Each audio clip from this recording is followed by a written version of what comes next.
Welcome to திரள். நம்மளோட சேனலில் ரெகுலராக ப்ரீ ப்ளீட்டிங் வீடியோஸ் போட்டுட்ருக்கோம். அதுவும் ஸ்டெப் பை ஸ்டெப்பாக சொல்லிகிட்ருக்கோம். இந்த வீடியோவில் பல்லு போர்ஷன் மட்டும் கிளியராக லென்த்தியாக சொல்ல போகிறேன். வாங்க வீடியோக்குள்ளே போகலாம். நம்ம பல்லு போர்ஷன் எடுக்கிறதுலையே 2-3 மெத்தட் இருக்குது.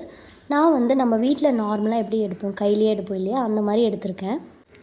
எப்பயுமே ஃபஸ்ட் ப்ளீட் நமக்கு எவ்வளோ பெருசு வேணுன்றதை ஃபிக்ஸ் பண்ணிக்கிட்டு அதுக்கப்புறம் அதை இன்ச் டேப்பில் மெஷர் பண்ணி தான் நம்ம மற்ற ப்ளீட்ஸும் மேனேஜ் பண்ணுற மாதிரி இருக்கும்.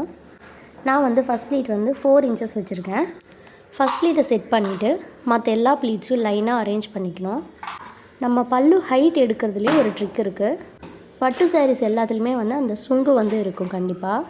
அதையும் நீங்கள் ஹைட்டில் கணக்கு எடுத்துக்கிட்டால் தான் நம்ம ரொம்ப ஹைட்டாக சாரீ கீழே லென்த்தியாக தொங்காமல் கரெக்டான ஹைட்டில் நம்ம வைக்க முடியும். சப்போஸ் நம்ம அந்த சுங்கு கணக்கு எடுக்கலான்னு வச்சுக்கோங்க. நம்ம முட்டிக்கு கீழே வரை நம்ம ஒரு ஹைட் எடுத்திருக்கோம்.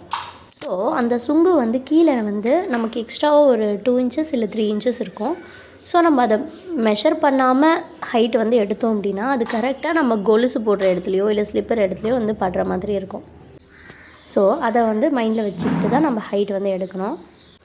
இப்போ நம்ம எப்படி பல்லு ப்ளீட்ஸ் எல்லாத்தையும் அரேஞ்ச் பண்ணலான்னு பார்க்கலாம். ஒவ்வொரு ப்ளீட்டையும் ரஃப்பாக இந்த மாதிரி ஒரு வாட்டி அரேஞ்ச் பண்ணிவிட்டு அப்புறம் ஒவ்வொரு ப்ளீட்டையும் லைனாக நம்ம எந்த இடத்துல பின் பண்ணியிருக்கோமோ அந்த இடத்துல வச்சு ஒவ்வொன்றத்தையும் லைட்டாக ப்ரெஸ் பண்ணி நம்ம ப்ளீட்ஸ் அரேஞ்ச் பண்ணும்போது நமக்கு கரெக்டாக அரேஞ்ச் ஆகி வரும் எல்லா ப்ளீட்டுமே. இதே நீங்கள் 3 to 4 டைம்ஸ் ஃபாலோ பண்ணிக்கிற மாதிரி இருக்கும். நம்ம இந்த மாதிரி ப்ளீட்ஸ் அரேஞ்ச் பண்ணும்போது நம்ம கை வச்சுருக்க இடத்துலையும் கரெக்டாக இருக்கும் ப்ளீட்ஸு. அதே மாதிரி பெக் போட்டிருக்க இடத்துலையும் கரெக்டாக இருக்கும். பட் மிடில் கொஞ்சம் முன்ன பின்ன மாறி இருக்கும். ஸோ அதை நம்ம கரெக்டாக பிடிச்சி அரேஞ்ச் பண்ணிவிட்டு தான் நம்ம பின் பண்ணுற மாதிரி இருக்கும். நீங்கள் இடையிலையும் அயன் கொடுத்துக்கலாம், இல்லை ஃபுல்லாக பின் பண்ணிவிட்டு அப்புறமும் அயன் கொடுத்துக்கலாம். எது உங்களுக்கு ஈஸியாக இருக்கோ அதை ஃபாலோ பண்ணிக்கோங்க. மொத்தமாக ஒரு 3 to 4 பின்ஸ் போடுற மாதிரி இருக்கும். அதையும் பார்த்துக்கோங்க. இப்போ நான் பண்ணிகிட்ருக்கிறது ஷோல்டர் பின் பாயிண்டில் பின் பண்ண போகிற போர்ஷன். ஸோ நம்ம இது கிளியராக பண்ணிக்கணும். பின்னாடி நம்ம பல்லு போர்ஷனில் கொஞ்சம் அப்படி இப்படி இருந்தாலும் ஓகே.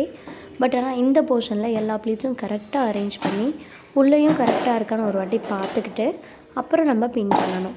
ஏன்னா இதிலிருந்து தான் நமக்கு செஸ்ட் ப்ளீட் ஸ்ப்ரெட்டிங் பண்ண போகிறோம். ஸோ பொறுமையாக இது பண்ணிக்கோங்க. ஒவ்வொரு ப்ளீட்டும் மிஸ் ஆகாமல் கரெக்டாக பண்ணிக்கோங்க. இந்த மாதிரி டிப்ஸ் எல்லாம் தெரிஞ்சுக்க நம்ம சேனலை ஃபாலோ பண்ணிக்கோங்க. சாரீ ப்ரீ ப்ளீட்டிங்கில் ஏதாச்சும் டவுட் இருந்தால் மெசேஜ் பண்ணுங்கள், நான் ரிப்ளை பண்ணுறேன். நம்ம சேனலில் நோட்ஸ் டு ப்ளீட் சீரீஸ்னு ஒரு சீரீஸ் போட்டுட்ருக்கேன். கண்டிப்பாக அதை ஃபாலோ பண்ணி பாருங்கள். உங்களுக்கு கண்டிப்பாக யூஸ்ஃபுல்லாக இருக்கும். செஸ்ட் ப்ளீட்ஸ் எல்லாம் ஸ்ப்ரெட்டிங் பற்றின வீடியோ நெக்ஸ்ட் வீடியோவில் நான் கிளியராக போடுறேன். அது வரைக்கும் இந்த ட்ரிக்ஸை ஃபாலோ பண்ணி பாருங்கள். உங்களுக்கு பிடிச்சவங்களோட சாரியை நம்மக்கிட்ட சென்ட் பண்ணுங்கள், ப்ரீ ப்ளீட் பண்ணுங்கள், அவங்கள சர்ப்ரைஸ் பண்ணுங்கள். மறக்காமல் நம்ம சேனலை சப்ஸ்கிரைப் பண்ணுங்கள். தேங்க்யூ.